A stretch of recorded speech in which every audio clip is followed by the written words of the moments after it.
Hoy por hoy, con José Luis Sastre. Son las 8:30 de la mañana, las 7:30 en Canarias. CaixaBank patrocina este espacio.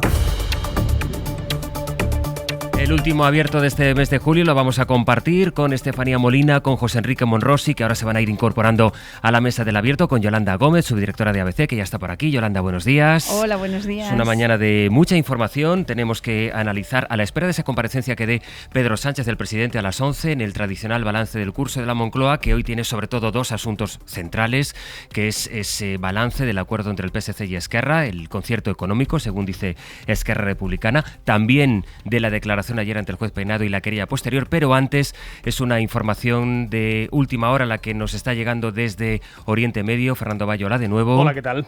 Con la que abríamos el Hoy por Hoy ya desde las 6 de la mañana para situarnos exactamente ante qué estamos. Saben que Hamás ha confirmado poco antes de las 6 que ha sido asesinado su líder, Haniyeh, en Irán, y aquí lo relevante es quién es la persona asesinada justo en el punto en el que estamos y también dónde ha sido, que es en la capital de Irán, en Teherán. De momento, Bayo, ¿qué es lo que se sabe? Pues de momento trascienden pocos detalles. Se sabe que Ismail Haniyeh se encontraba en Teherán, donde ayer asistió a la toma de posesión del nuevo presidente iraní, de Masoud Pezeshkian.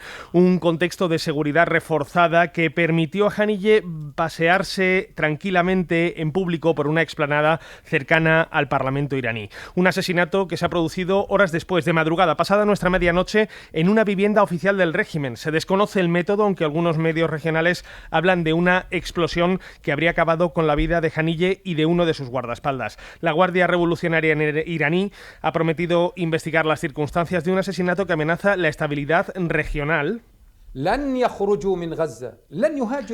Porque Ismail Haniyeh no solamente era la voz política de Hamás, sino un aliado estratégico de lo que se conoce como el eje de poder alternativo que establece desde Teherán ramificaciones regionales en Yemen, en Líbano y también en territorio palestino. Su figura es, como decimos, clave para entender el ascenso al poder de Hamás desde el año 2006 en la franja. Él ha sido líder de la organización de 2017, vivía en el exilio y era la figura clave, la que tenía que dar el visto bueno en cualquier momento a las negociaciones que buscaban detener la guerra en Gaza y alcanzar un acuerdo para liberar a los rehenes capturados por Hamás el pasado 7 de octubre. Vamos a ir en directo a Jerusalén, donde está nuestra compañera María Rodríguez Zabalde. María, buenos días.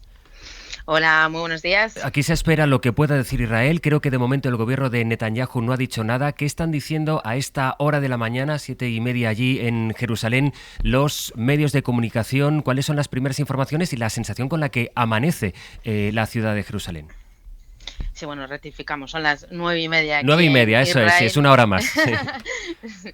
Bueno, pues casi no ha dado tiempo a digerir este ataque sobre el Líbano y la supuesta muerte del segundo de Hezbollah, y la noticia ahora retumba hasta el mismísimo muro de las lamentaciones. Primera plana, portada de todos los periódicos, el nombre y la cara de Haniyeh en todas sus versiones en los scrolls y timelines de los medios en redes sociales. Las televisiones no hablan de otra cosa. Así amanecía la emisión del canal 13 israelí. דיווחים דרמטיים שמגיעים לפני דקות אחדות. חוסל איסמעיל הנייה, ראש הלשכה המדינית של חמאס. El destacado líder palestino y figura clave de Hamás murió en un ataque aéreo contra su residencia en Teherán, presuntamente llevado a cabo por Israel, escriben y dicen los periodistas locales. Y así se han despertado los menos madrugadores o los que hayan podido dormir esta noche, porque a las 6 de la mañana los WhatsApps en Israel echaban humo con la información volcada de número a número o hit en los grupos de amigos. El rostro de Haniyeh está ahora mismo en todos lados, como decimos, al igual que en todas las conversaciones, por la calle, cafeterías, paradas de taxi, tiendas, entre las caras de susto de algunos palestinos y el júbilo de algunos israelíes. Este importante acontecimiento ha provocado conmoción en toda la región, reza el Jerusalem Post. El Times of Israel dice que está siendo un poco más cauto por el momento, porque le va a dar más importancia o espacio a la noticia del bombardeo israelí sobre el bastión de Hezbollah que a la muerte de Haniyeh o en sí, o el Haaretz, con una tímida última hora, Hamás dice que su líder político fue asesinado en Irán. Pero los que suelen salir a primera plana son los políticos, y por ahora mutis por el forro. La sorpresa del ministro de Patrimonio, Amihai Eliyahu, escribiendo en X un sonado Esta es la manera correcta de limpiar el mundo de esta inmundicia. No más acuerdos imaginarios de paz, rendición, no más misericordia para estos mortales. La mano de hierro que los golpeará es la que va a traer paz y un poco de consuelo y fortalecerá nuestra capacidad de vivir en paz con aquellos que desean la paz. La muerte de Haniyeh hace que el mundo sea un poco mejor. A la espera de más reacciones vendría bien unos pocos sustos menos de tan solo 12 horas.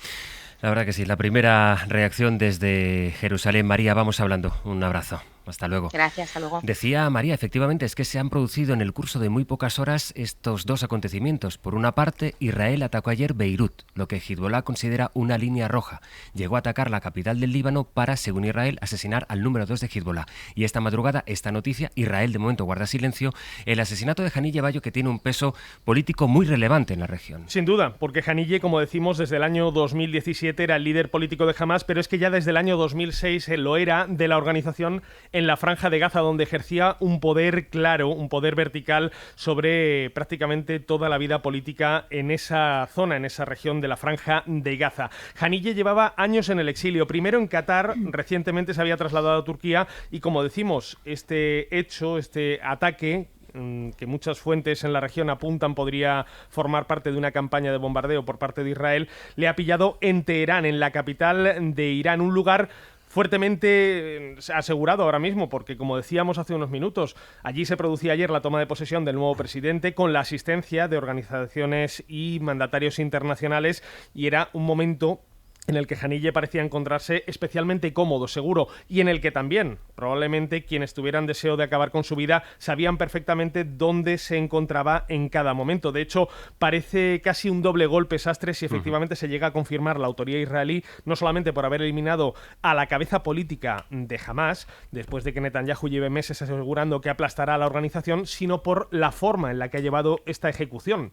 Ha sido en el corazón de Teherán, el corazón de su mayor enemigo Irán, y bajo un contexto de seguridad reforzada, lo cual podría venir a decir básicamente que si Israel quiere puede atacar en cualquier momento, siempre que quiera, donde quiera, a los enemigos que han puesto en jaque su seguridad. Veremos qué es lo que dice Israel, si ha sido Israel, y qué es lo que va diciendo el gobierno de Netanyahu. Vamos a saludar a Haitham Amira Fernández, analista especializado en las relaciones internacionales de Oriente Medio. Señor Amira Fernández, ¿qué tal? Buenos días.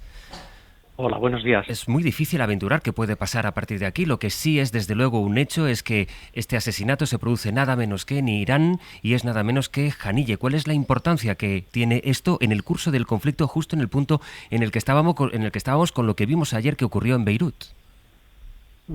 Bueno, creo que hay una cosa que sí se puede afirmar a día de hoy, y es que este asesinato, sumado al de posiblemente ayer en Beirut, no va a traer ni más seguridad ni más estabilidad a Oriente Medio. Esto es una escalada en un ciclo de ataques y contraataques que tienen a Gaza como su epicentro, pero que refleja pues unas enemistades, unos enfrentamientos en todo Oriente Medio. Una región que ha ido cada vez escalando en el nivel de tensión regional desde el 7 de octubre pasado, y todo esto por una causa principal, aparte de la ocupación israelí, aparte de la resistencia palestina. La causa principal es que no hay un alto el fuego en Gaza. Lo mismo se aplica para lo que está ocurriendo en Yemen, en el Mar Rojo y otros focos de tensión. Y esto tiene que ver con que no se ha puesto la presión necesaria para alcanzar el alto el fuego y que Israel continúa casi 300 días después con una campaña en Gaza que se está viendo en el mundo entero las consecuencias devastadoras a nivel humanitario. Este asesinato es un golpe de efecto fuerte, vistoso, que Netanyahu puede presentar como una victoria ante la opinión pública israelí en un momento de debilidad por su parte, y también ante su coalición de gobierno, una coalición compuesta por elementos, pues la verdad es que extremistas, algunos de sus ministros declaradamente extremistas, y que están pidiendo un ataque total contra Irán. Eso es, tácticamente hablando, puede ser tener un efecto beneficioso para los cálculos políticos personales de Netanyahu, que quiere continuar la guerra para que no pierda el puesto de primer ministro y con ello no perder la inmunidad que necesita ante los casos de corrupción que tiene abiertos en tribunales israelíes y también ante las cuentas que le va a pedir la sociedad israelí por el fracaso del 7 de octubre. Esta es parte del contexto interno, pero a nivel estratégico no parece que esto vaya a cambiar la balanza a favor del Estado de Israel, ni de la seguridad de la sociedad israelí, de la población israelí, ni de los países vecinos de Israel en Oriente Medio. Ahora estamos a la espera de... Hace ya un tiempo, unos meses, estuvimos ya viendo la posibilidad real de que escalara el conflicto entre Irán e Israel. Luego la cosa quedó en aquella respuesta que todos recordamos. Nos situamos, por tanto, de nuevo ante ese escenario. Se replica y además con peores augurios en la medida en que se repite. Hoy la comunidad internacional, ¿qué tiene que esperar? Por una parte, la respuesta de Israel, pero también se espera, cree que el régimen de Irán va a dar una respuesta a esto.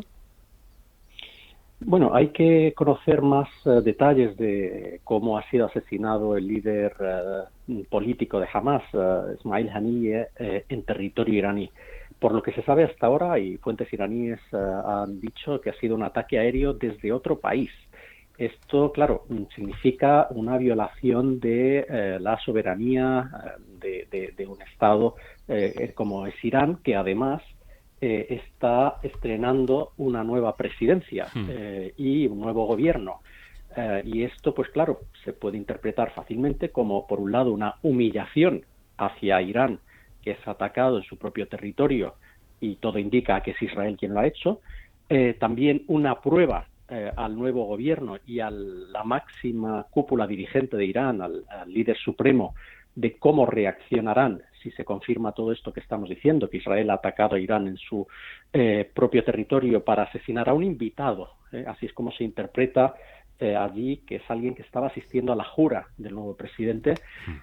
Y esto pues es saltarse muchas líneas rojas, y parece ser que Netanyahu pues tiene esa intención, según la explicación que dan del gobierno israelí, es para recuperar una capacidad de disuasión, es decir, que mostrar a sus enemigos que tiene la voluntad y la capacidad de responder duro y de llevar a cabo operaciones complejas, y esta seguramente lo ha sido, y sin embargo, al traspasar líneas rojas, lo que se está haciendo es forzando a ese enemigo, en este caso Irán, y sus grupos afines que están en ese llamado eje de la resistencia, a responder para también mantener la disuasión con Israel. Esto es un juego peligrosísimo. Esto es buscando el objetivo final, es que no haya un alto el fuego en Gaza, es que no haya una negociación política donde Israel pueda normalizar su situación en el vecindario, donde se pueda llevar a la práctica la iniciativa de paz árabe de 2002, donde pueda haber una conferencia internacional para que vivan en paz israelíes, palestinos y los habitantes de los países vecinos de Oriente Medio. Y esta es la agenda extremista de la extrema derecha, que es quien hoy gobierna en Israel, con un dirigente que antepone sus cálculos personales y políticos a la seguridad y a la estabilidad de Oriente Medio, y sobre todo a la seguridad de su propio pueblo, de Israel, de la población israelí y de los ciudadanos israelíes. Se abre pues un periodo que arroja más incertidumbre sobre un escenario en el que hay, como recuerda ahora Haitham Amirá, un conflicto que deja ya una guerra contra Gaza, que deja más de 39.000 muertos y con una situación de interinidad en la Casa Blanca, además a la espera de las elecciones presidenciales del mes de noviembre. Haitham Amirá Fernández, analista especializado en las relaciones internacionales de Oriente Medio, le agradezco mucho su tiempo. Un saludo y buenos días. Muchas gracias, buenos días. Primeros análisis, Gillian, en la prensa internacional de referencia. Precisamente lo que estábamos comentando, destaca el New York Times a esta hora que el asesinato de Ismail Haniyeh hace temer una guerra en la región. El Wall Street Journal escribe que los tiempos importan y sobre todo le importan a Irán. El asesinato se produjo horas después de que Israel anunciara que había matado a un alto dirigente de Hezbollah en Beirut, es lo que destaca el Wall Street Journal esta mañana. En Europa, el Guardian hace la pregunta en portada de quién es Ismail Haniyeh, el líder político de Hamas asesinado en Irán. Dice que es importante que haya sido el protegido del fundador de Hamas y sobre todo, como contaba Bayo, la figura clave en la diplomacia internacional del grupo y en la negociación de un alto al fuego con Israel. Y en Francia, Le Monde se fija en lo que puede pasar ahora. El movimiento islamista denuncia, dice Le Monde, un acto cobarde que no quedará sin respuesta, y este diario francés lo da por hecho. Son menos cuarto.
En la cadena SER, Hoy por Hoy, con José Luis Sastre. Las 8:47, 7:47 en Canarias, en la mesa del abierto, Yolanda Gómez, Estefanía Molina, no te había dado todavía los buenos días. Muy buenos días. Estefanía, y en Cádiz está José Enrique Monrosi, compañero del diario.es. Monrosi, buenos días. Hola, buenos días, compañeros. Hemos analizado ya con Haitham Amirá las repercusiones y en qué escenario nos situamos después del asesinato de Haniyeh, así que si os parece con vosotros voy a ir ya a comentar la actualidad nacional, que tiene dos grandes ejes, los dos que aparecerán en esa comparecencia prevista para las 11 de la mañana, el balance del curso que dé el presidente del Gobierno en la Moncloa y que, por cierto, podremos escuchar en directo aquí en la SER. Los dos asuntos son el acuerdo entre PSC y Esquerra y esa declaración ante el juez de ayer en la Moncloa, Pedro Sánchez, que acabó con la querella de Sánchez contra el juez. Pedro Jiménez, buenos días. ¿Qué tal, Sastre? Buenos días. Te preguntaba esta mañana cuál es la repercusión, cuál es el recorrido que tiene a partir de ahora esa querella inédita de Pedro Sánchez contra el juez Peinado después de la declaración inédita que tomó el juez Peinado al presidente del Gobierno. A partir de ahora, Pedro, ¿cómo cambian las cosas? Bueno, Sastre, las cosas cambian porque se ha presentado una querella, es verdad, por primera vez en democracia, el presidente del Gobierno contra un juez instructor, que ahora el Tribunal Superior de Justicia de Madrid tiene que decidir si admite o no a trámite. Otra cosa será el recorrido jurídico, porque la jurisprudencia, te decía a las 8, la jurisprudencia del Supremo es muy exigente con el delito de prevaricación para la condena penal, no tanto para que se quede en una mera irregularidad administrativa, pero la condena penal exige unos requisitos que son los que se tendrán que probar. Pero sí que es verdad que este movimiento deja en una situación de cierta ventaja al presidente del Gobierno frente a Peinado, porque son causas de abstención, tener un pleito pendiente con alguna de las partes o incluso tener una denuncia viva con alguna de las partes o haberla tenido. Es decir, que si se admite a trámite esta querella, esto limita mucho los movimientos del juez Peinado que pueda realizar procesalmente, jurídicamente, contra el presidente del Gobierno, que es verdad que todavía no es parte del proceso, pero esto puede condicionar una eventual exposición razonada al Tribunal Supremo para que le investigue. La Abogacía del Estado, Sastre, ha presentado esta querella en nombre del presidente del Gobierno por un delito de prevaricación, porque entiende que en base a conjeturas ha dictado resoluciones injustas a sabiendas para desprestigiar y generar un descrédito gratuito a la institución que representa Pedro Sánchez, resoluciones encaminadas a hacerle prestar declaración como testigo presencialmente, tal y como ocurrió ayer en Moncloa, sin permitirle, como contempla la ley, hacerlo por escrito. Y una pregunta que nos hacíamos, Pedro, a las 8 de la mañana, y es, dentro de la instrucción de la investigación, ¿de qué sirvió lo de ayer? Porque la declaración de Pedro Sánchez, contó el abogado de Begoña Gómez, que duró apenas 2 minutos, simplemente para que le preguntara, ¿conoce usted a Begoña Gómez? Le dijo, sí, es mi mujer, y luego le dijo, ¿quiere usted no declarar? Y Sánchez le dijo que sí, y se acabó. Sí, la declaración como testigo de Pedro Sánchez duró exactamente 2 minutos, según las fuentes jurídicas. Bueno, lo hemos escuchado a las 8, ¿no? El propio abogado de Begoña Gómez lo dijo a la salida del Palacio de la Moncloa, que la declaración duró 2 minutos. Fue el tiempo que tardó el juez en advertir al presidente del Gobierno de que podía acogerse a la dispensa de no declarar al estar encausada su mujer. Él es lo que hizo y en ese momento el juez Juan Carlos Peinado levantó acta, las partes la firmaron y se acabó la diligencia de investigación. Así que se han cumplido los pronósticos que ya dijo la Fiscalía. Era una diligencia inútil, innecesaria e inconveniente. Las acusaciones populares de ultraderecha que dirige Vox llevaban más de 50 preguntas, pero el juez no les dejó ni siquiera formularlas. Pedro, gracias. Un abrazo. Bueno, decías esta mañana, Monrosi, en las claves, que al final el resultado, confirma que el objetivo, digamos, para la instrucción judicial del episodio que vimos ayer, se confirma que no hay ninguno, es decir, poca novedad aporta esto a la instrucción, parece. Desde luego, con respecto a la instrucción y a la causa que supuestamente se investiga, no aporta absolutamente nada. Otra cosa ya es que, llegados a este punto, tengamos el derecho todos, evidentemente, de albergar dudas sobre que lo que realmente persiga el juez sea esclarecer algo, o realmente hoy Juan Carlos Peinado está satisfecho por haber sido el primer juez que pisa la Moncloa para interrogar a un presidente del Gobierno y con eso pues como digo, se da por satisfecho. Yo creo que, lo comentabas tú al principio, nunca habían pasado. Las cosas que estamos contando hoy son anomalías. Yo creo que desde un punto de vista institucional en una democracia, que estemos hablando, por ejemplo, que un presidente del gobierno se querella contra un juez, pero yo creo que no podemos perder de vista el contexto que envuelve a los últimos meses de actuación del juez Peinado, que está echando por tierra, yo creo, el nombre de la carrera judicial, la confianza que pueda tener la ciudadanía en la presunta neutralidad que se le presupone a cualquier magistrado, con un despropósito indefendible por parte no ya de los periodistas, por supuesto, ni de los políticos, sino de sus propios compañeros de carrera judicial, que no entienden los pasos que ha dado, incluso llegando a inventarse artículos de la ley de enjuiciamiento criminal. Y yo creo que, aunque la situación desde un punto de vista institucional pueda resultar políticamente delicada y desagradable, insisto, ver a un presidente del gobierno por primera vez querellarse directamente contra un juez por prevaricación, yo creo que el juez Peinado ha dado todos los pasos que podía dar, y seguramente alguno más, para conseguir esa querella por prevaricación que ayer conocimos que ha presentado la Abogacía del Estado, ¿no? Yolanda. Pues es verdad que yo creo que no salimos de nuestro asombro, ¿no? Y lo decías tú, esto es inédito que un juez se desplace a la Moncloa, ¿no? Para interrogar al presidente del gobierno, y es inédito que un presidente del gobierno presente una querella contra un juez. Incluso no sé si inédito, pero desde luego muy poco habitual que un testigo presente una querella contra un juez. Pero fíjate que a mí me preocupa todo esto, porque al final es verdad que quien sufre es la institución, es la imagen de la propia España, pero me preocupa también que al final los ciudadanos nos quedamos sin saber qué pasó ahí, ¿no? Y sin aclarar si ha habido, si no ha habido irregularidades, si no ha habido delitos. O sea, al final yo no entiendo el empecinamiento del juez por ir a la Moncloa. Dices, bueno, pues a lo mejor si lo hubieras dejado declarar por escrito como pidió el presidente del gobierno, pues a lo mejor había contado algo, porque así no ha contado nada, como no contó nada la señora Begoña Gómez. Yo creo, y lo decía la semana pasada Estefanía, que los ciudadanos sí merecemos alguna aclaración. No sé si el presidente del gobierno nos hará alguna. Ahora a las 11 tengo mis dudas de toda esta actuación, si ha habido irregularidades, si no las ha habido, que nos cuenten la versión de los hechos del gobierno, porque al final, hasta ahora, lo único que hemos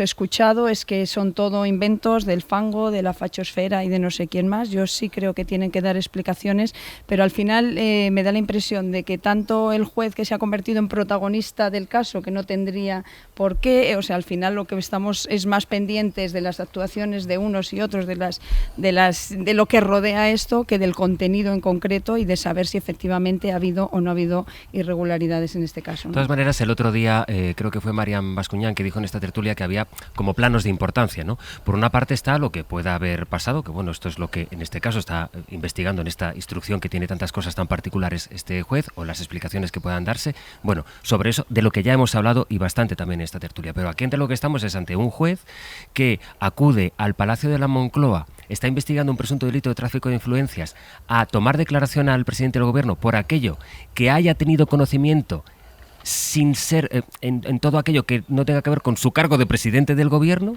que acude allí, y de lo que ocurre lo que ya sabíamos todo el mundo que iba a pasar, que es que Pedro Sánchez le iba a decir: me acojo al derecho a no declarar porque me asiste ese derecho, en tanto que Begoña Gómez es la mujer del presidente del gobierno. Y a la salida, es decir, para la instrucción no parece que vaya a cambiar nada, pero el juez ha decidido ir allí para ser el primer juez que entra en el Palacio de la Moncloa, y a la salida lo único que vemos es que se produce esta declaración ante los medios de la responsable jurídica de Vox, que estuvo dentro del interrogatorio como acusación popular, para hacer una valoración política de cómo ha estado Pedro Sánchez. Esto es lo que ha salido de esa declaración. Estefanía, para no interrumpirte, voy contigo a la vuelta. Antes voy a...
Las 9 de la mañana, las 8 en Canarias. En la cadena SER, Hoy por Hoy, con José Luis Sastre. La noticia internacional de la mañana: Hamás asegura que su líder ha sido asesinado hoy en Teherán, la capital de Irán. El gobierno de Israel todavía no se ha pronunciado. Ismail Haniyeh era el encargado de marcar la postura de Hamás en las negociaciones con Israel para pactar una tregua en la franja de Gaza, negociaciones que por tanto ahora se complican, Gillian. Eso es lo que nos acaba de explicar aquí en El Abierto Jaimín Amira Fernández, analista especializado en las relaciones internacionales de Oriente Medio. De confirmarse que Israel ha estado detrás de este ataque, nos decía, las consecuencias no serán positivas ni para Israel ni para la estabilidad de la región. Esto es un juego peligrosísimo. Esto es buscando el objetivo final, es que no haya un alto el fuego en Gaza, es que no haya una negociación política donde Israel pueda normalizar su situación en el vecindario. Y esta es la agenda extremista de la extrema derecha, que es quien hoy gobierna en Israel. Y hasta ahora acabamos de conocer nuevas reacciones internacionales al asesinato del líder de Hamás, Bayo. Sí, empezando por la del líder de la Autoridad Nacional Palestina, Mahmoud Abbas, que ha condenado el asesinato, un asesinato que Hamás califica como un acto cobarde. El gobierno de Qatar, donde Haniyeh vivió durante muchos años en el exilio, asegura que su asesinato es una peligrosa escalada. También ha habido reacciones de condena por parte de los hutíes de Yemen, de Hezbollah, que asegura que el asesinato hará que la resistencia sea más decidida a la hora de enfrentarse a Israel, y también por parte del Ministerio de Exteriores de Turquía, que asegura que este ataque muestra que el gobierno de Benjamín Netanyahu, el gobierno israelí, no tiene intención de alcanzar la paz. En España lo más inmediato es actualizar el operativo de extinción de los 3 fuegos que están activos y descontrolados ahora en nuestro país. La nueva ola de calor ya ha empezado y no va a ayudar a los bomberos, especialmente en Cuenca, donde ya hay más de 1.500 hectáreas quemadas y la previsión meteorológica a esta hora no es buena. Última hora, Diego Alba, la dejo. A esta hora se han incorporado ya 3 medios aéreos, se irán sumando más de forma paulatina para luchar contra el peor incendio hasta el momento de este verano en Castilla-La Mancha. El fuego ha obligado a confinar esta noche de manera preventiva a los 150 vecinos de Barchín del Hoyo y Piqueras del Castillo por posible afección de humo. Desde anoche la Unidad Militar de Emergencias se ha sumado a las 2 brigadas de refuerzo contra incendios forestales y los más de 400 efectivos y 100 medios que han trabajado contra el fuego desde su detección. Por el momento se mantiene el nivel 2 y la previsión meteorológica es hoy más desfavorable incluso que ayer. En Alicante hay otros 2 incendios activos. En Penáguila hay cientos de vecinos desalojados, pero la situación es más favorable a esta hora. Hay otro fuego en Biar, Radio Alicante, Omar Sancho. El primero de ellos, originado ayer tarde en Benasau, al parecer por el chispazo de una máquina de unos trabajadores municipales, evoluciona favorablemente. Pero el fuerte viento y el intenso calor dificultaba las tareas de extinción y obligaba a desalojar ayer a los vecinos de la cercana localidad de Penáguila y a cortar 2 carreteras. En estos momentos participan más de 100 efectivos terrestres y 3 medios aéreos, aunque se espera que se sumen 4 más en las próximas horas. El otro incendio, el de Biar, se daba anoche por controlado, según informaba el Consorcio Provincial de Bomberos. La previsión política del día está en menos de 2 horas en el Palacio de la Moncloa. Pedro Sánchez va a comparecer para hacer balance del curso político. Lo podrán seguir aquí en directo en la SER a partir de las 11 y explicará la querella por prevaricación que presentó ayer contra el juez Peinado, el que está investigando la actividad profesional de su mujer, Begoña Gómez, y el que se presentó ayer en la sede de la Presidencia del Gobierno para tomarle declaración a Pedro Sánchez como testigo. También se espera que el presidente del Gobierno valore el principio de acuerdo que alcanzó su partido con Esquerra en Cataluña para investir presidente de la Generalitat a Salvador Illa a cambio de modificar, según Esquerra, el sistema de financiación autonómica. Y después de la polémica por la mala calidad del río Sena en París, hoy finalmente sí se puede disputar el triatlón en los Juegos Olímpicos. Sí, a esta hora es la prueba femenina que ha empezado en las aguas del Sena con mejor calidad que en el día de ayer y que en este momento atraviesa su tramo ciclista y 2 atletas españolas, Ana Godoy y Miriam Casillas. Godoy es la mejor colocada a 1 minuto del grupo cabecero. Después de esta prueba, el turno de los chicos. La 5ª jornada de juegos nos hace estar muy pendientes por las medallas. A esta hora del tiro olímpico también podría llegar medalla de Marsella. Se podría confirmar la del 49er de vela y la mañana que tiene partidos de equipos. En 1 hora el hockey femenino ante Argentina y en 2 horas las chicas del básquet ante Puerto Rico. Y fuera de los juegos, el primer amistoso del Barça en Orlando acabó empate a 2 frente al City de Guardiola.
En la cadena SER, Hoy por Hoy, con José Luis Sastre.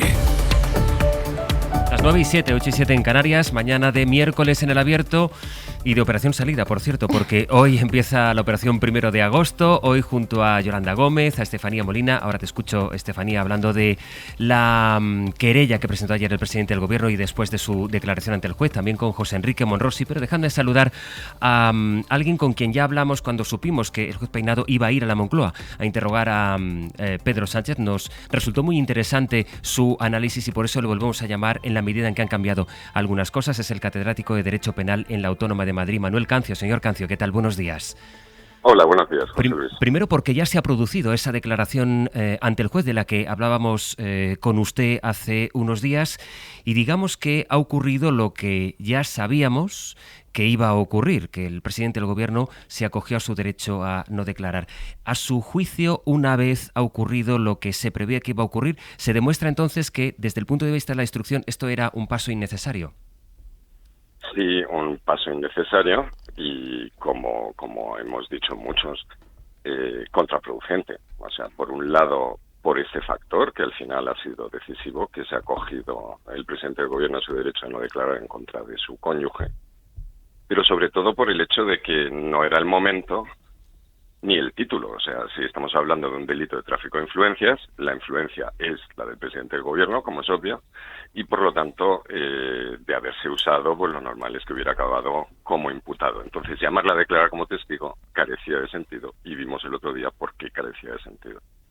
Decíamos que es un hecho inédito, no tiene precedentes esta declaración, esta toma de declaración a un presidente en ejercicio en la sede de la presidencia del Gobierno por parte de un juez. Es también inédito, señor Cancio, el hecho de que un presidente del Gobierno decida, que en este caso es testigo, en esta instrucción, decida querellarse contra un juez que está investigando en este caso su mujer. Déjeme preguntarle qué perspectivas le da usted a esta querella por prevaricación por parte de Pedro Sánchez, una querella que firma la Abogacía del Estado, por cierto, y que cree que puede cambiar a partir de ahora en la instrucción del juez.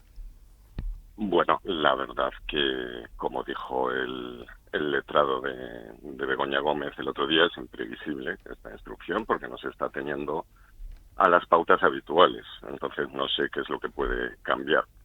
Lo que ocurre es que, digamos, el delito de prevaricación, y es necesario que así sea, está reservado para infracciones muy, muy groseras. Y, como diré ahora, pues con una determinada actitud por parte de la autoridad judicial que las comete. Es un delito muy especial porque es necesario que los jueces puedan llevar a cabo su actividad y que entonces, si la resolución de la magistrada instructora pues no es conforme a derecho, pues se puede recurrir y, digamos, el espacio dentro de las resoluciones que se estiman por parte de los tribunales superiores que no son conforme a derecho, dentro de esas resoluciones, las que son delictivas, pues tienen que ser pocas para que la juez pueda vivir pues con independencia del ejercicio de su función. Dicho esto, en esta instrucción, que es muy extraña, porque sea extraña no directamente da lugar a que sea una prevaricación, no se sabe muy bien qué es lo que se está investigando, y luego en lo que se centra la querella es en la citación. Yo creo que es obvio para cualquiera, que lo dije hace una semana, que la citación del presidente del Gobierno como particular para poder declarar, poder entrar la comisión judicial en la Moncloa, es objetivamente contraria a derecho. Cualquiera que lea los artículos de la ley de enjuiciamiento criminal se da cuenta que obviamente esto va del presidente del Gobierno, no del ciudadano particular, Pedro Sánchez. Lo que ocurre es que, aparte de ser contrario objetivamente a derecho, de tal manera que no se puede interpretar de ninguna manera, y yo creo que ese es el caso, es decir, eso no se puede interpretar como lo ha interpretado el magistrado instructor, es que aparte de eso, debe suceder a sabiendas. Hay un delito de ignorancia inexcusable, pero la querella se plantea por el doloso, por el voluntario, por el intencional del artículo 446, que requiere que el magistrado no solamente haya dictado una resolución injusta, o sería el caso de citarle de una manera inadecuada, sino que lo haga a sabiendas. Y eso es un juicio de intenciones que debe hacer un tribunal de justicia con otros jueces profesionales Y nuestros tribunales pues han sido siempre muy restrictivos.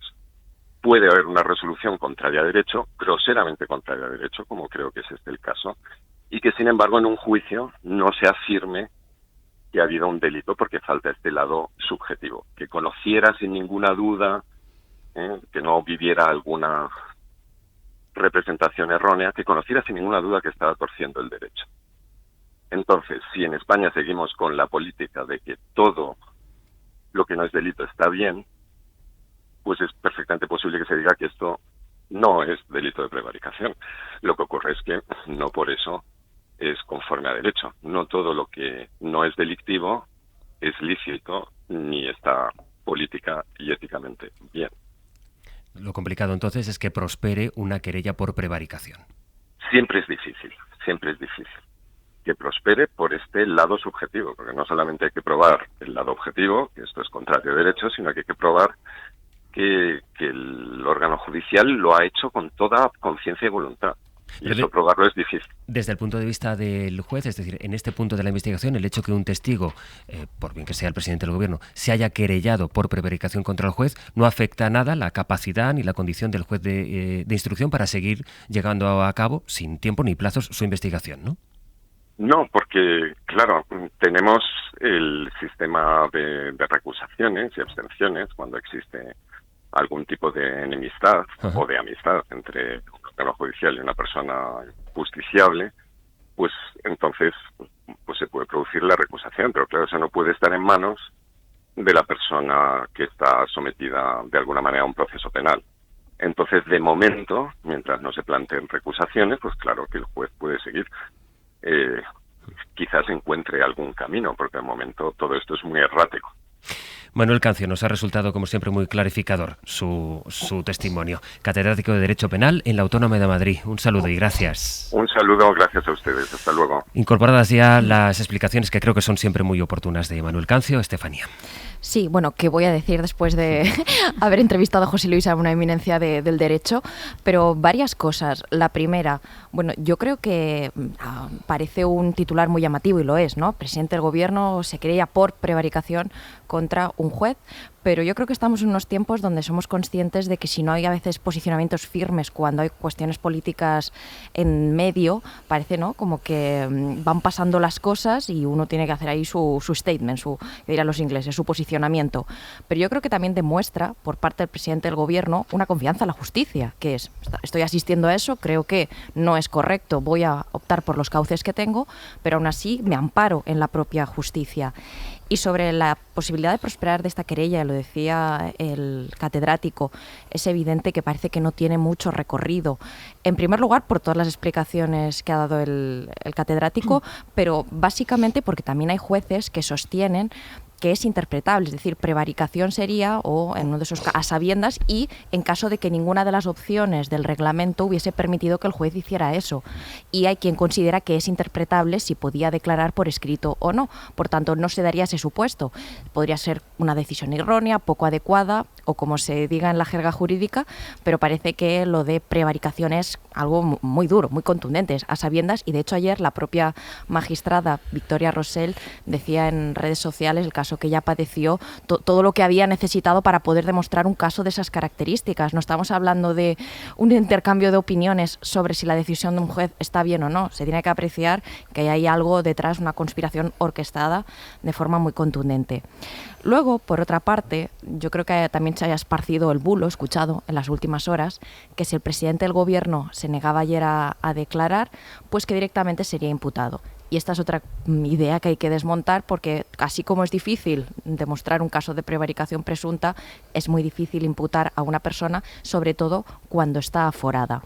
Para que se pudiera elevar la causa al Supremo, que es quien tendría que imputar eventualmente al presidente del Gobierno, si eso se produce, tendría que presentar el juez Peinado unos indicios sólidos, muy sólidos, trasladarlo al Supremo, porque Pedro Sánchez está aforado y ahora mismo estamos viendo que esos indicios tan sólidos, más allá de estar en la fase de instrucción de una causa, pues tampoco los tenemos, más allá de la opinología, porque yo creo que a veces mezclamos la opinión que tenemos, y ahí me meto ciudadana, algunos ciudadanos de las cosas que pasan sobre si esos son delitos o no. Algo te puede parecer muy feo, poco estético, como hemos dicho sobre la cuestión de las acciones de Begoña Gómez. Yo creo que tendría que haber guardado unas formas, pero de ahí a que sea un delito hay un trecho enorme.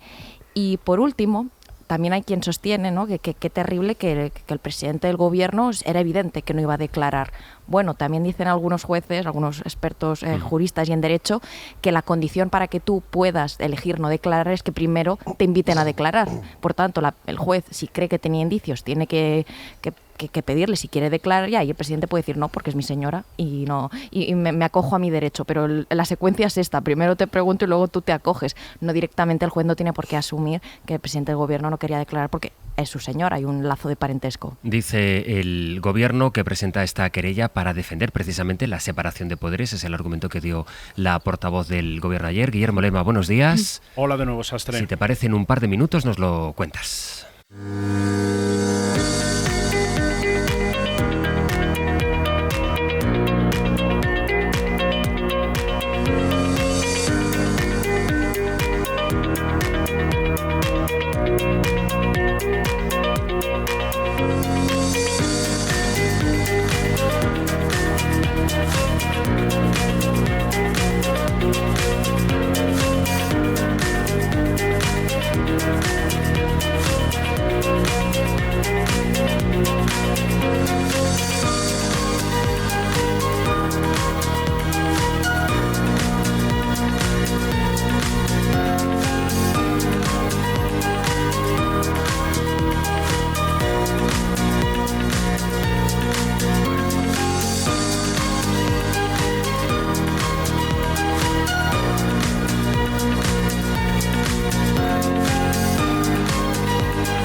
Hoy por hoy, con José Luis Sastre. 9:20 con Estefanía Molina, José Enrique Monrosi, Yolanda Gómez, y también en conexión con el jefe de nacional de la SER, que hoy se va a ir a Moncloa para esa comparecencia de las 11, pero antes, Guille, vamos a situar informativamente los dos grandes asuntos. Uno es el acuerdo PSC-Esquerra, y antes que eso, de lo que estábamos hablando, de esa querella y el razonamiento político que da el gobierno. Ahora nos acaba de explicar, ha sido muy revelador cuando Manuel Cancio nos ha dicho, bueno, el gobierno se querella por prevaricación, pero el gobierno tiene que saber que esto es muy, muy, muy difícil que prospere. Sin embargo, dice el gobierno que esta querella, que firma, por cierto, la Abogacía del Estado, tiene que hacerla para salir en defensa de la separación de poderes.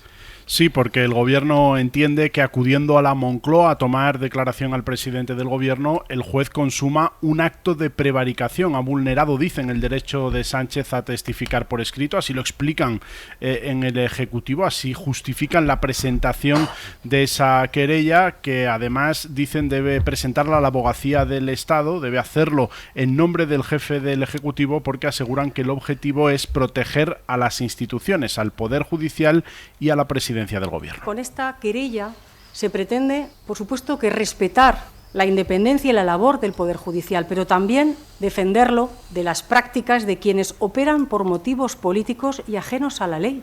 Pilar Alegría, ministra portavoz, que sin nombrar expresamente al juez Peinado, sí lo situaba como una pieza más del montaje que para la Moncloa es el caso de Begoña Gómez. Se busca dar apariencia jurídica a una causa que es política, aseguran en el Ejecutivo, donde dan por hecho que las imágenes de los 2 minutos que duró la declaración del presidente del Gobierno servirán en breve para alimentar, dijo Pilar Alegría, las tertulias televisivas de verano. Pues hoy hemos visto que han venido a grabar un montaje con un claro objetivo, que es erosionar la imagen del presidente del Gobierno.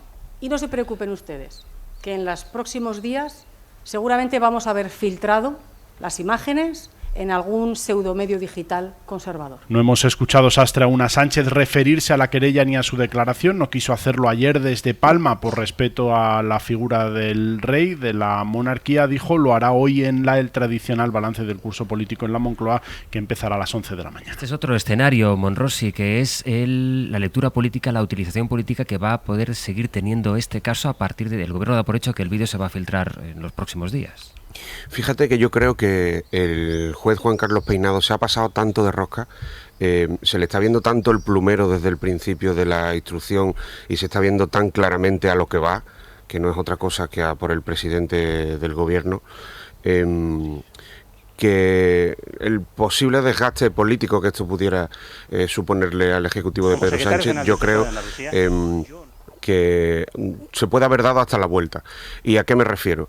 Ni siquiera la gente que aplaudía hasta ayer mismo al juez Peinado, por cierto, me sorprende que a estas alturas del trabajo que está realizando no haya sido ya condecorado. El juez Peinado dirá, otra gente con muchos menos méritos que yo por salvar a la patria ya fue condecorado por la Comunidad de Madrid, por ejemplo, y el juez Peinado todavía no. Yo creo que lo veremos, seguramente lo veremos. Yo creo que toda esa gente empieza a dudar ya sobre la utilidad política de una causa que nadie defiende y que nadie sostiene. Y por eso yo te decía que es posible que se haya convertido incluso en un balón de oxígeno para un gobierno, bueno, pues que está arrastrando los pies durante la legislatura, que está afrontando algunos asuntos tan delicados como los que comentaremos a continuación, de permanentes cesiones al independentismo, seguramente la más gravosa de todas, a todos los niveles, sea la que acaba de firmar con Esquerra Republicana de Cataluña sobre el concierto catalán.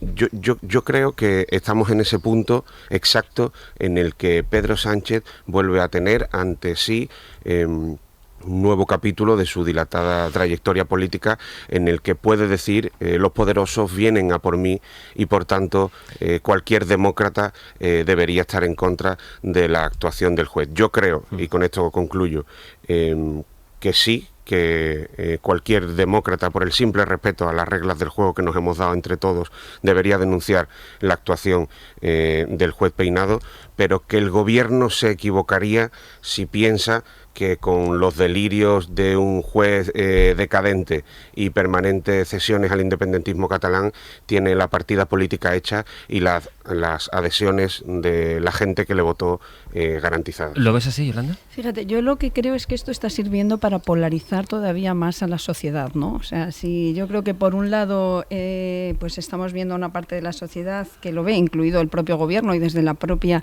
mesa de la rueda de prensa del Consejo de Ministros, pues vemos a una portavoz del gobierno, al final hablando de Lawfare, o sea, no claramente con nombres y apellidos, pero está diciendo que hay un juez que está utilizando esto desde el punto de vista político.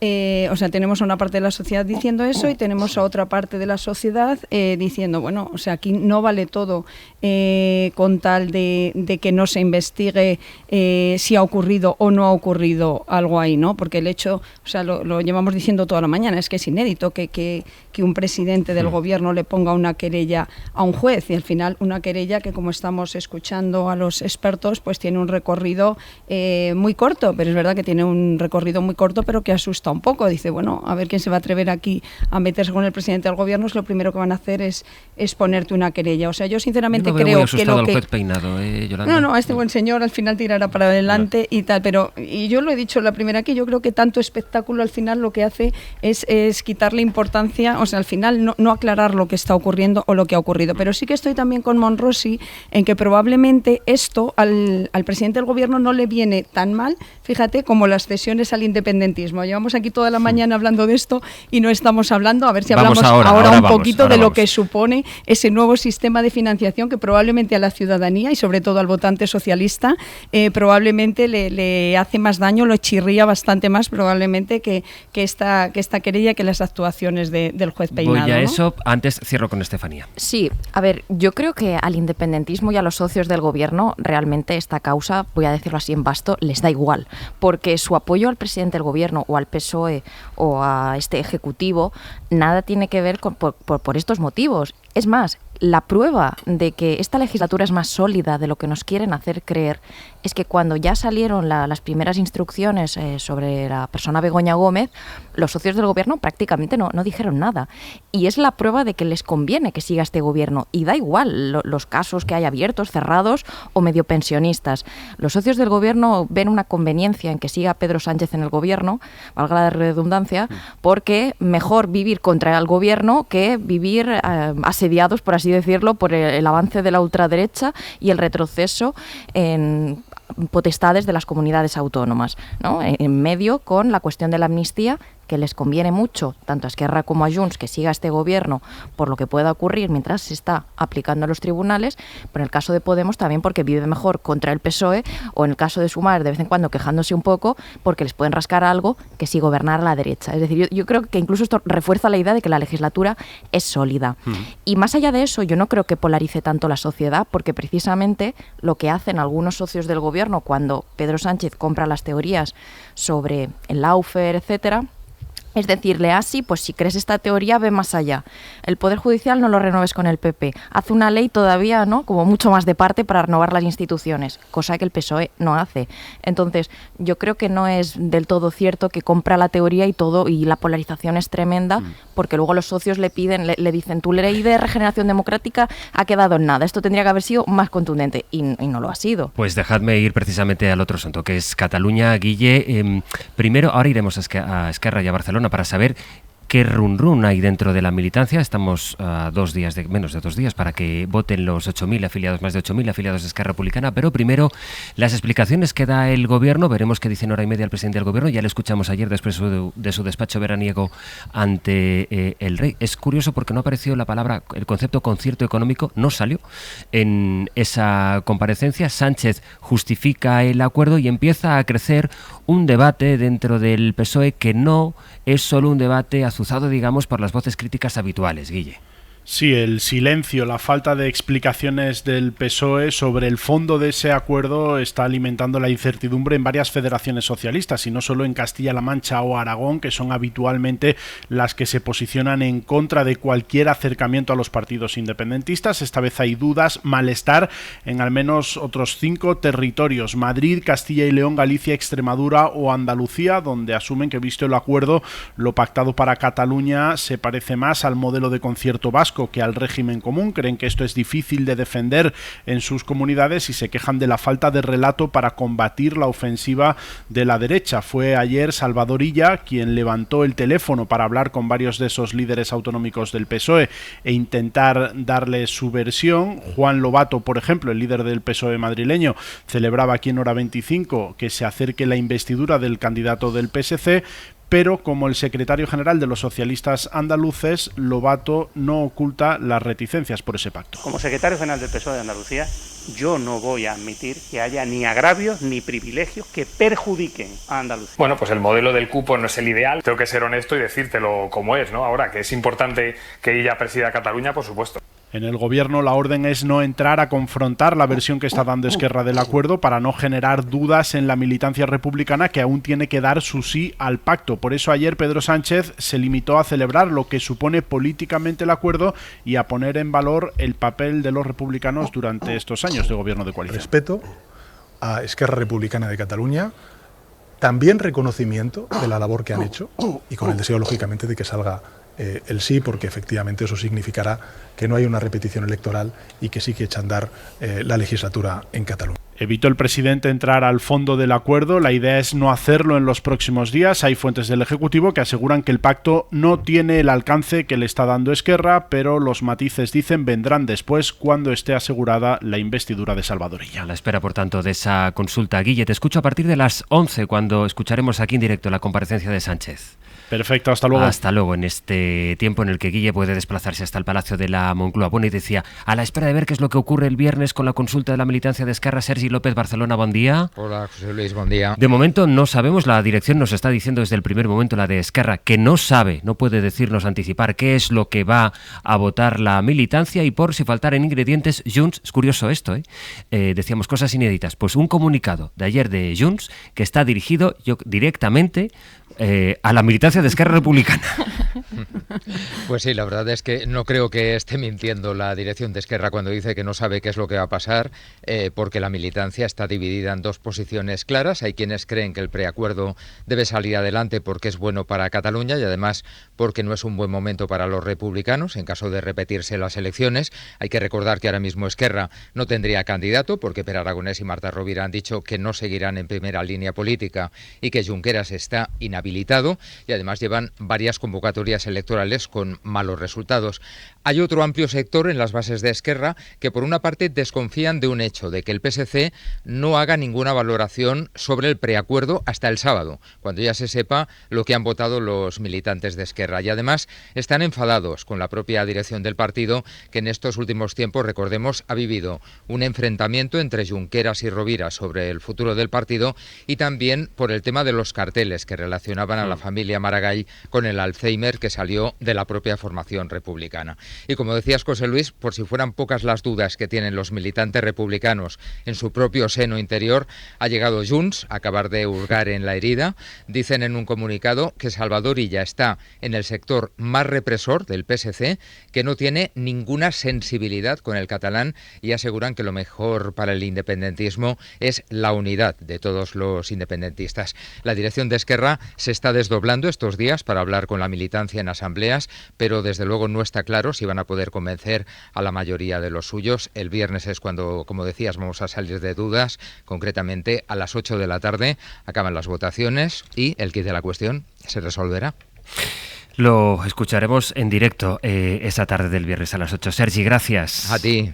Hablemos, Yolanda, de Cataluña, del concierto económico que dice Esquerra Republicana, de este silencio que vimos ayer. Es verdad que no entró en el meollo del asunto. A Sánchez no le preguntaron por el concierto, pero sí le preguntaron, ¿esto rompe el régimen común de solidaridad? Y el presidente habló de igualdad, de todos los ciudadanos vivan donde vivan. Pues no sé, a lo mejor es que lo que han pactado no tiene nada que ver con lo que ponen esas 25 páginas que ayer nos pasaron desde Esquerra Republicana. Desde luego no aparece la palabra concierto, pero la definición que hacen de lo que han pactado es que Cataluña recaudaría todos los impuestos y luego se pagaría una parte al Estado por los servicios que le presta. Eso es un régimen, o sea, eso es un cupo catalán, igual que hay un cupo en el País Vasco o el concierto navarro. Y esto sí supone romper la unidad y romper la igualdad entre todas las comunidades autónomas. Yo debo reconocer que, o sea, no salgo de mi asombro, y además mi capacidad de analista cada vez es peor, porque yo aquí mismo la semana pasada dije, es imposible, o sea, por un lado no me parece viable y por otro lado, o sea, me parece imposible que un partido socialista obrero español, que la izquierda española acepte esto que supone darle más recursos a una de las regiones más ricas de España, que esto son lentejas. O sea, si tú le das más a Cataluña, supone que tienes menos dinero para cubrir los servicios en otras comunidades autónomas, con lo cual, o sea, eso, ¿dónde está la solidaridad ahí? Y además escuchamos a la señora Montero, creo que fue hace 2 semanas, diciendo esto no puede ser, no se puede hacer.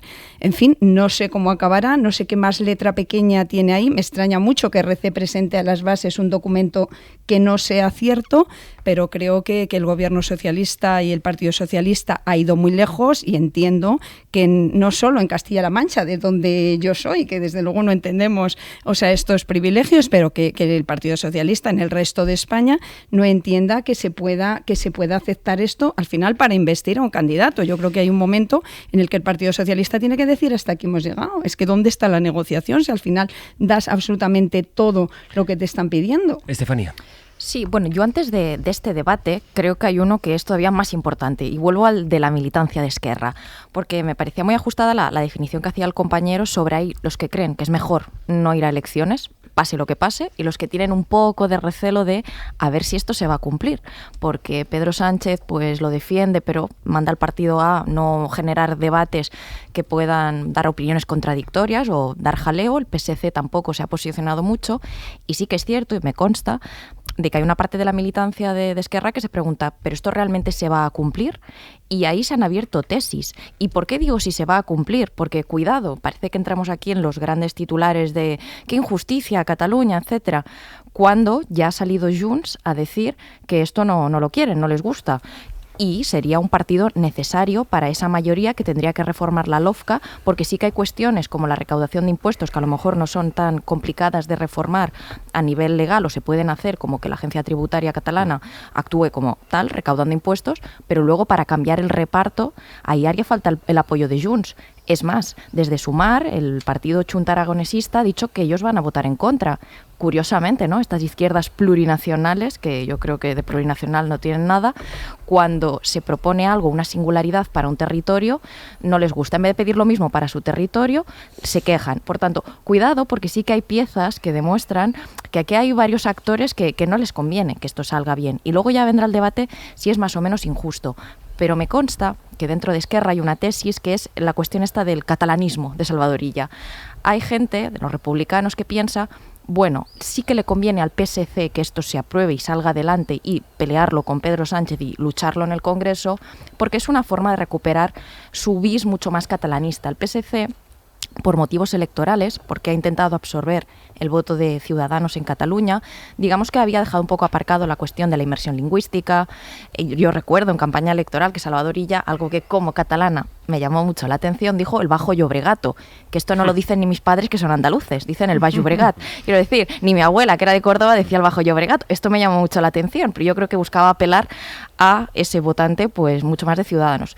Y Esquerra tiene esa tesis de al PSC le conviene volver a los consensos de lo que era el catalanismo antiguamente de años 80-90, de la lengua, de financiación, autogobierno para Cataluña, le conviene esa posición. Y justamente lo que le pelea a Junts es no, y ya es el candidato más españolista, y no como dando a entender, no quiere hacer eso.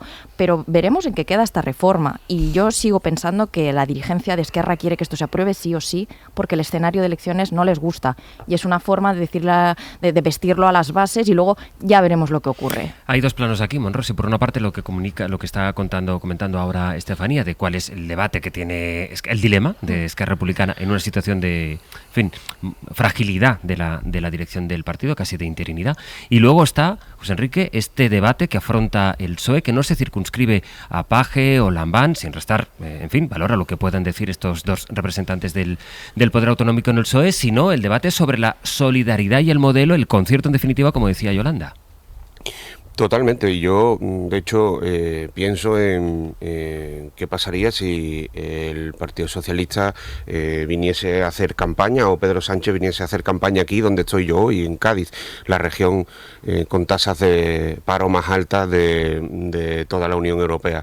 Yo creo que desde un punto de vista político es absolutamente indefendible un acuerdo que rompa de manera bilateral y no multilateral, como así está fijado y regulado las reglas del juego de la financiación autonómica. Y luego es que desde un punto de vista progresista esto es como si el gobierno negociase con una estirpe familiar en concreto, llevando el debate sobre impositivo, por ejemplo, sobre fiscalidad, negociase con una estirpe en concreto que rica de este país, que ellos pagasen los impuestos que quisieran y que ya los demás nos repartíamos sus migajas. Yo creo que aquí hay varias cosas sobre la mesa.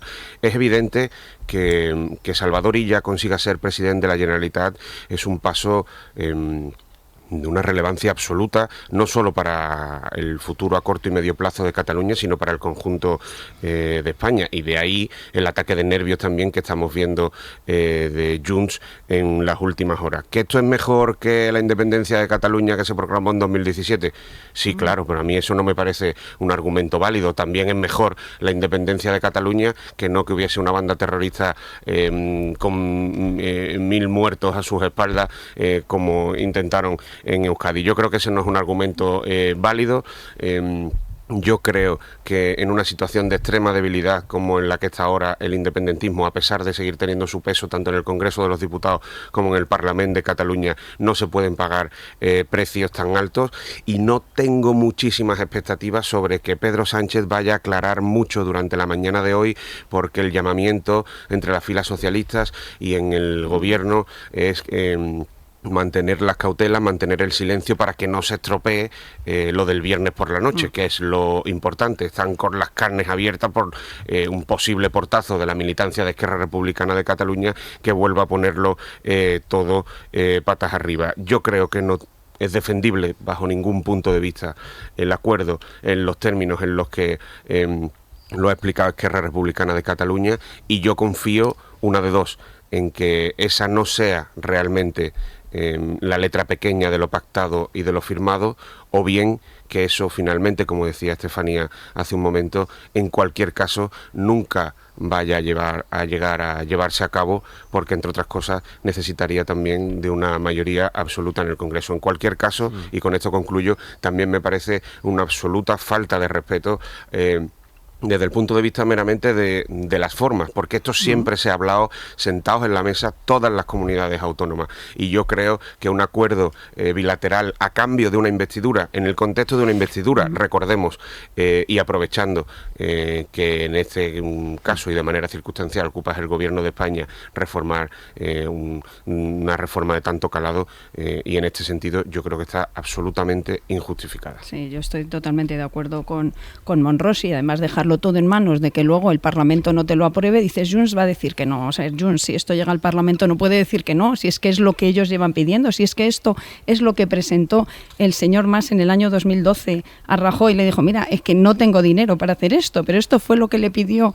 este cupo, déjame que recaude todo y luego yo pago una parte, que es lo que hace al final el País Vasco. Y además, o sea, tú puedes decir, bueno, es que va a haber una cuota de solidaridad, o ahora la cantidad que se paga es alta. Es que eso, además, según ese acuerdo, se iría negociando año a año, con lo cual cada vez que necesites los votos de Esquerra, los votos de Junts, los votos de cualquier partido nacionalista, lo que vas a hacer es ir bajando la cantidad que aportas al Estado. Eso significa que al final el Estado cada vez tendría menos dinero para financiar los servicios de todos, y desde luego menos dinero para repartir al resto de las comunidades. Entonces, bueno, dices confianza, pues quizás a lo mejor compromiso, y es verdad. Y además, o sea, esto es un primer paso, pero luego, por ejemplo, el Estatuto de la Comunidad Valenciana tiene recogido que las competencias que asuman otras comunidades autónomas las pueden pedir ellos también. O sea, después va a venir también la Comunidad Valenciana a decirme, a mí dame todo el dinero, que luego yo ya te daré una parte, o que lo haga Madrid, que es quien más aporta al final a la solidaridad regional. Eso, o sea, por un lado es inviable. Yo ayer me tiré toda la mañana hablando con economistas y te decían, por un lado es inviable, por otro lado, o sea, hay muchas dudas de que esto sea constitucional, porque es verdad que en la Constitución sí recoge el régimen del País Vasco y de Navarra, pero no recoge esta singularidad para para Cataluña, y luego, por otro lado, es que es insolidario. ¿Y con qué cara el Partido Socialista y desde luego los socios progresistas y de izquierdas del gobierno van a defender esto en el resto de España? A mí fíjate que esto me parece, o sea, igual que dices, bueno, la sedición, la amnistía, los indultos, ha ido poco a poco, te decían que no, luego se ha hecho y la gente más o menos lo ha ido tragando y lo ha ido admitiendo la propia izquierda. Yo creo que aquí esto va a ser mucho más complicado, porque estamos hablando al final del dinero de la gente, mucho más complicado que explicar que todo lo demás, sobre todo cuando antes de ayer nos estaban diciendo que esto era imposible y que por ahí nos iba a pasar. Sí, yo que soy escéptica, como he reflejado hace un momento, sobre el futuro de esta reforma, aún así me pregunto qué hemos aprendido de 10 años de Procés. Porque creo que la cuestión de la singularidad o el sentimiento de quererse sentir distinto de muchos catalanes ya existía antes del Procés. Y yo aprecio que continuamente, después de un proceso independentista, donde soy la primera que defiende que hoy en día el independentismo está derrotado a nivel de partidos políticos, no así de la gente de la calle, yo creo que sigue habiendo muchos independentistas, pero que han abandonado a sus partidos y están en la abstención porque ven el doble juego que hacen, ¿no? Sí, lo volveremos a hacer. Y luego por las tardes pactan indultos y amnistías para salvarse ellos. ¿Qué hemos aprendido de 10 años de Procés? Porque yo creo que nuevamente cada vez que se plantea lo que sea, cualquier cosa, la cesión de una competencia, la más pequeña, el grito en el cielo. Bueno, pero es que a lo mejor, si volvemos a la pantalla que había antes del Procés, también tenemos que entender que había la voluntad de darle un encaje a territorios que son distintos o se sienten distintos. Tanto monta tanto. Entonces, y eso es lo que veo. Yo me pregunto si la sociedad española está preparada para acoger a Cataluña después de haber enterrado el proceso independentista, como yo creo que es evidente a todas luces. Y estas propuestas lo que ponen de manifiesto es que no, que estamos en el punto donde estábamos antes del proceso independentista. Todo nos parece terrible y todo nos parece fatal, hasta la cesión de una competencia. Quiero recordar la que se lió cuando Junts dio su apoyo a un decreto del gobierno a cambio de alguna pequeña potestad relativa a la cuestión migratoria. ¿Qué ha sido de eso? Nada. Esto, muchos independentistas esto lo llaman ha sido pesoizado, quiere decir, has pactado algo que luego no te han dado. Pero más allá de eso, y también, no quería entrar en este debate, pero vamos de lleno con todo. Me llama mucho la atención este resentimiento que hay a veces hacia que los catalanes o vascos quieran tener sus haciendas propias o sus competencias o autogobiernos más desarrollados, cuando yo estos 3 días, me han quedado libres, me he ido a Asturias en un tren de alta velocidad que salía desde Madrid. A mí me sigue pareciendo increíble que el debate en este país solo sea catalanes y vascos, cuando tenemos una comunidad autónoma que actúa de aspiradora de todos los recursos. La gente dice, no, es normal que los trenes de alta velocidad salgan de Madrid. No, oiga, no. Yo, que me gusta mucho viajar, me es tan fácil en Italia salir de Roma a cualquier lado que de un pueblo a otro pueblo de Italia. No es verdad que la capital siempre tenga que ser la más beneficiada. Vete a Alemania. Berlín no es la ciudad más desarrollada de Alemania. ¿Qué quiero decir con esto? También tenemos esto, Rick Juliana lo llama el Madrid DF, tenemos un problema donde hoy, tú dices que eres manchega, castellano-manchega, pues toda la meseta tiene un problema donde el aspirador de los recursos es Madrid. El sistema radial en España se ha montado para que todos los recursos partan y nazcan de Madrid. El problema que tienen los hijos de los asturianos, créeme que no son los catalanes y los vascos. A lo mejor es que el sistema y los trenes de alta velocidad están montados para que te vayas a vivir a Madrid, a trabajar a Madrid, y los fines de semana vayas a ver a tus padres. Os pido brevedad la réplica. Monrosi. Yo creo que son reflexiones completamente diferentes e igualmente válidas. Efectivamente, estoy completamente de acuerdo en el análisis de que desde hace mucho tiempo Madrid, sobre todo para las dos mesetas, pero no solo, es una aspiradora de todo tipo de recursos por su capitalidad y por por un concepto de capitalidad que seguramente merecería una reflexión incomparable bajo mi punto de vista con el tema de Alemania por razones históricas, pero eso no quita para esconder el debate de lo que estamos afrontando ahora, que es que a cambio de una investidura, siempre según la versión de Esquerra Republicana de Cataluña, veremos a ver si hoy el presidente del gobierno la matiza, la explica o simplemente pasa de puntillas, que es lo que yo creo que va a ocurrir. A cambio de una investidura, insisto, aquí rompemos un consenso de décadas sobre que la financiación autonómica se debate en foros multilaterales y que, al igual que no ocurre con las personas ricas y las personas pobres, porque eso no sería,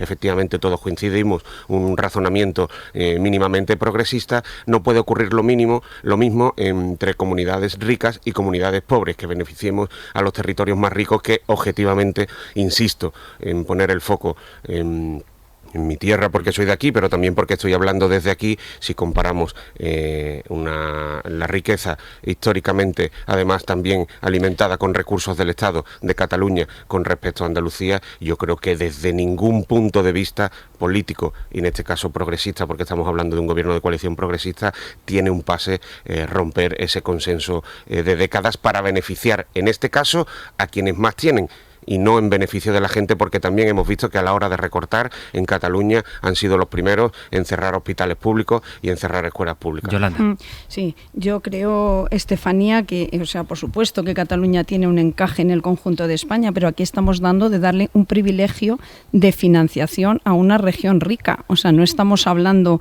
de decir pues que haya más presencia del Estado allí o que las inversiones, por supuesto, que haya todas las inversiones del mundo, o que aumente, que crezca el aeropuerto del Prat, que no ha crecido porque, entre otras cosas, pues creo que fue Podemos o bueno, la izquierda, los comunes lo frenaron porque no querían esa ampliación. Aquí estamos hablando de un sistema de financiación que lo que se propone es que a una región rica se le dé más dinero que a una región pobre, que no aporte. Cuando te hablan del principio ese de ordinalidad y dices, ¿y eso qué es? Dice, esto es como si una persona que gana 100.000 euros y como gana 100.000 euros, pues tiene que pagar por IRPF a lo mejor 30.000 o 40.000, diga no, pero oiga, a mí el Estado que me dé servicios también por esos 30.000 o 40.000 euros. No puede ser, es que precisamente, o sea, los sistemas fiscales son progresivos y también las comunidades autónomas y las administraciones para eso están, para recoger de los que más tienen y repartir a los que menos tienen, y así se podrían igualar. Si tú una región,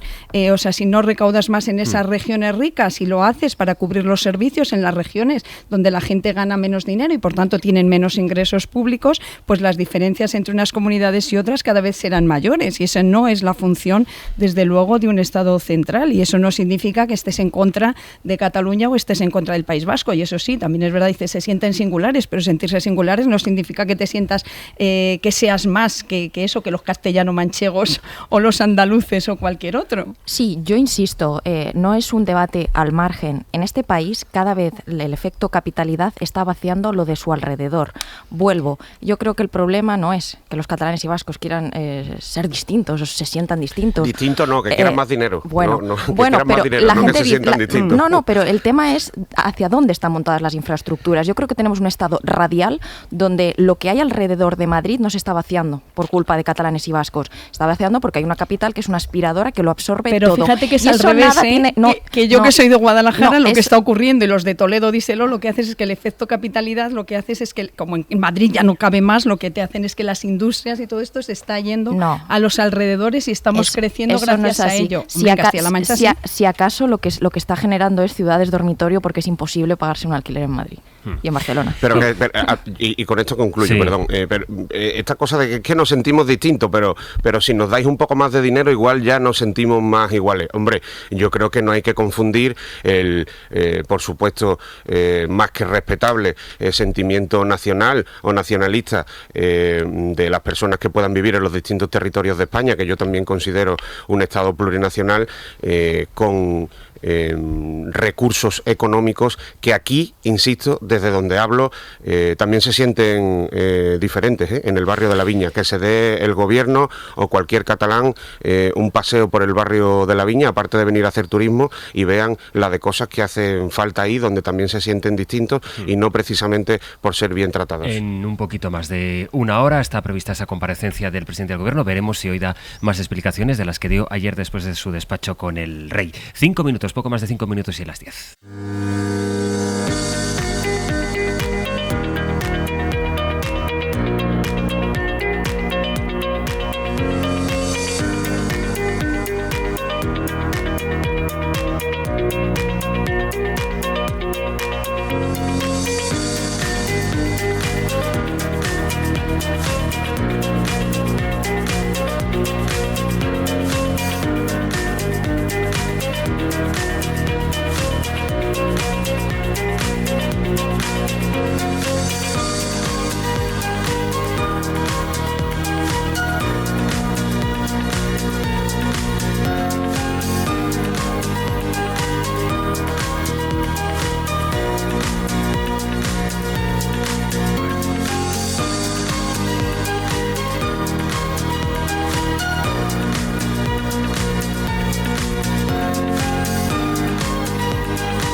Cadena SER.